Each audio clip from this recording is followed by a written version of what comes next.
अस्सलामुअलैकुम वरहमतुल्लाहि वबरकातुहू। दोस्तों, welcome back to boutique of Shaista. उम्मीद है कि आप सब खैरियत से होंगे। अल्हम्दुलिल्लाह मैं भी बिल्कुल ठीक हूँ। आज मैं आप लोगों के साथ एक अपना सीक्रेट शेयर कर रही हूँ, जिसमें आप सीख सकते हैं कि अगर आपका बैंक ब्लू कलर हो या स्ट्रेट कॉलर हो, आप किसी भी तरह का कॉलर स्टिच करते हो तो नाप कर लेते हो फिर भी बढ़ जाता है।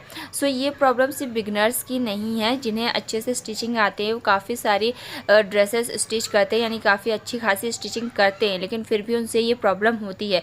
ये क्यों होती है ये ज़रूरी है आपके लिए जानना।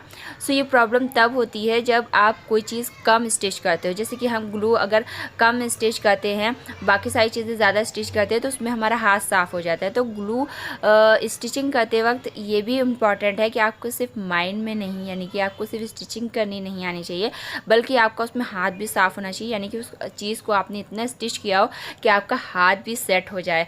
ये प्रॉब्लम मुझे भी होती है, क्योंकि मैंने बहुत कम ग्लू वगैरह स्टिच करती हूँ। मैं क्या करती हूँ जब कॉलर बढ़ जाता है, इस वीडियो में आप सीख सकते हैं। चलिए जी, करते हैं वीडियो को स्टार्ट।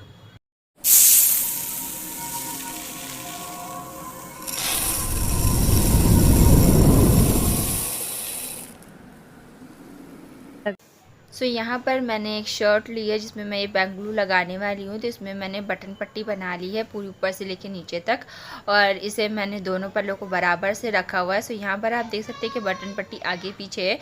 आप लोगों को पता होगा कि एक बटन पट्टी चौड़ी या पतली होती है। यहाँ पर मैंने नेक लाइन जो है 3.5 इंच चौड़ी ली है। यहाँ पर जो है आप देखिए कि मैंने किस तरह से नापा है। बटन पट्टी को मेजर नहीं किया है, जितनी भी है मैंने बैक साइड की तरफ से, यानी आर्म होल की साइज़ की तरफ से बराबर करके 3.5 इंच लिया है। और यहाँ पर मैंने नेक की लेंथ भी 3.5 इंच ली है, और इसका शेप जो मैंने दिया है वो राउंड शेप में जो हम बोट नेक बनाते हैं उसके अकॉर्डिंग दिया है। एकदम गहराई में आपने राउंड नेक की तरह कटिंग नहीं करनी है, वरना आपका ग्लू जो होता है उसमें फैब्रिक झोल खाएगा जिस शर्ट पे भी आप लगा रहे हो। तो इस बातों का आप ध्यान रखिएगा। यहाँ पर मैंने कटिंग कर ली है। अब हमने बैक साइड की तरफ कटिंग करनी है, तो बैक साइड की तरफ भी मैंने 3.5 इंच की चौड़ाई ली है, और यहाँ पर 1 इंच की गहराई ली है, और इस तरह से कटिंग कर लिया। यहाँ पर भी मैंने ज़्यादा गहरा कट नहीं किया है। इसके बाद हमने शोल्डर्स को ज्वाइन करके इसको रेडी कर लेना है। यहाँ पर मैंने स्लीव्स वगैरह भी अटैच कर ली है। यहाँ पर मैं आपको ग्लू का बता रही हूँ। यहाँ पर देखिए कि ये ज्वाइन होने के बाद इस तरह से फैला फैला नेक हमारा आया है, और ऊपर की साइड की तरफ जो शोल्डर पे फैब्रिक होता है एक्स्ट्रा, उसे हमें थोड़ा सा तिरछा कट कर लेना है। इससे स्टिचिंग में फिनिशिंग आती है। अब यहाँ पर मैंने फ्यूज़ पेपर ले लिया है। इसको फोल्ड करके इसकी लंबाई 8 इंच ली है मैंने, और चौड़ाई 6 इंच ली है। लंबाई और चौड़ाई आपने नेक के अकॉर्डिंग लेनी है, जिसके लिए भी आप बना रहे हैं, बच्चे के लिए बना रहे हैं। उसका नेक नापने के बाद ही आपने बकरम की कटिंग करनी है। यहाँ पर देखिए कि मैंने शोल्डर की सिलाई को मिलाते हुए इसका सेंटर पकड़ लिया है बैक नेक का, और फ्रंट में हमारा छोटा बड़ा आता है वो पट्टी की वजह से है।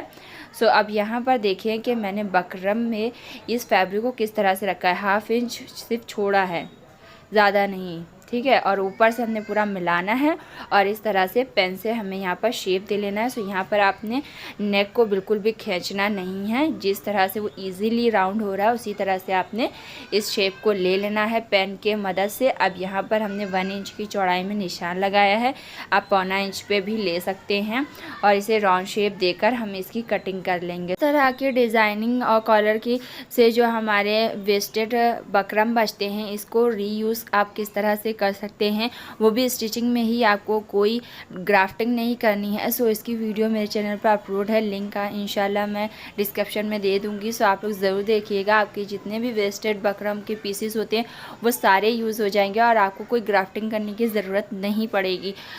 यहाँ पर मैंने फैब्रिक के ऊपर बकरम को पेस्ट कर लिया है, और 1/2 इंच फैब्रिक छोड़ते हुए दोनों साइड की तरफ से हमने कटिंग कर लेनी है, और नीचे वाली साइड की तरफ हमने फैब्रिक को मोड़ के आयरन से सेट करना है। और ज़्यादा फिनिशिंग के लिए आप ग्लू का इस्तेमाल कर सकते हैं। यहाँ पर मैंने ग्लू लगाने के बाद आयरन कर दिया है। ग्लू आप थोड़ा ही लगाएं, बहुत ज़्यादा ना लगाएं, वरना फिर हो सकता है कि आपकी सुई फैब्रिक में ना चुभे। तो इस तरह से हमारा ये रेडी हो चुका है। अब हमने बैक पैनल के ऊपर, यानी कि एक और फैब्रिक के ऊपर इसे इस तरह तरह से रखते हुए स्टिच कर लेना है। सो यहाँ पर मैंने स्टिचिंग नहीं दिखाई है। सो यहाँ पर मैंने सिर्फ राउंड शेप में स्टिचिंग की है। आगे की साइड की तरफ जो हमारा बंद वाला हिस्सा होता है यहाँ पर मैंने स्टिचिंग नहीं की है। दोनों साइड की तरफ मैंने ओपन रखा है इस तरह से। सो यही मोस्ट इम्पॉर्टेंट टिप है हमारी इस वीडियो का।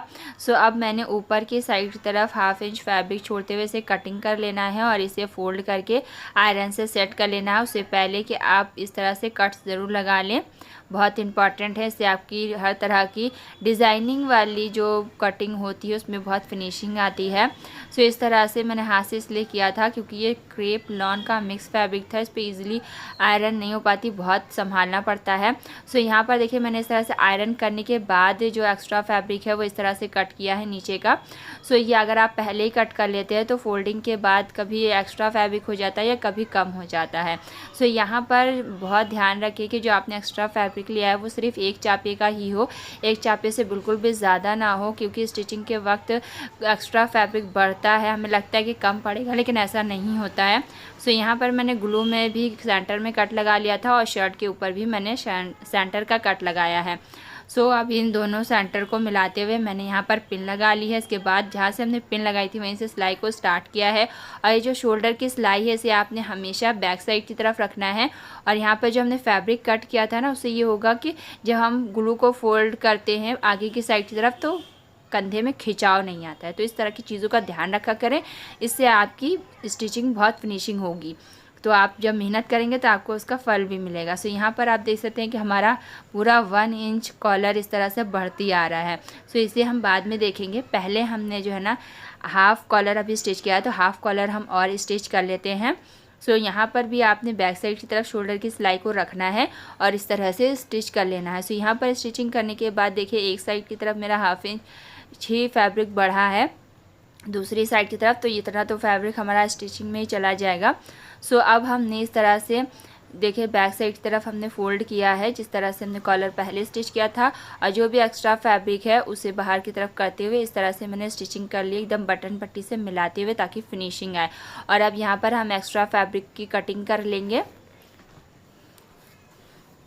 सो यही मोस्ट इम्पॉर्टेंट टिप है आज का आपकी इस वीडियो का कि आपका कॉलर जितना भी बढ़ जाता है कोई मसला नहीं है, आपने इस तरह से फोल्ड करना है, स्टिचिंग करनी है, एक्स्ट्रा फैब्रिक कट कर देना है और इस तरह से आपका कॉलर रेडी है। सो आप लोग बताएं कि आपको ये टिप कैसा लगा।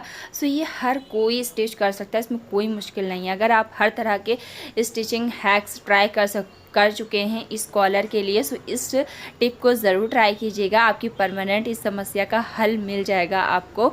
सो यहाँ पर देखिए कि हमने दोनों साइड की तरफ कॉलर को स्टिच कर लिया है। अब सेंटर में हमने पिन लगा ली है ताकि हमारा प्रॉपर अच्छे से कॉलर स्टिच हो। तो यहाँ पर देखिए कि मैंने इस तरह से किनारे की सिलाई लगा ली है। अब यहाँ पर अगर आपका फैब्रिक निकलता है तो आपने पिन की मदद से अंदर की साइड की तरफ करना है, क्योंकि इतनी नीचे और कम जगह में हमारी उंगली तो जाती नहीं है। सो इस तरह से देखिए कि कितनी फिनिशिंग के साथ हमारा कॉलर रेडी हो चुका है। हम दूसरी साइड की तरफ भी स्टिचिंग कर लेंगे ताकि प्रॉपर रेडी हो जाए।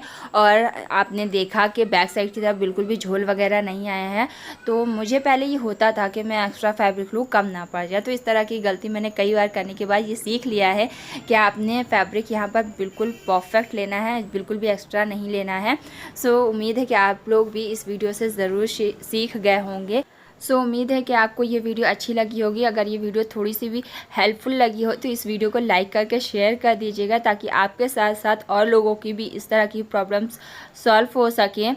सो इसी तरह की मज़ेदार वीडियोस को देखने के लिए मेरे चैनल को सब्सक्राइब कर दीजिए।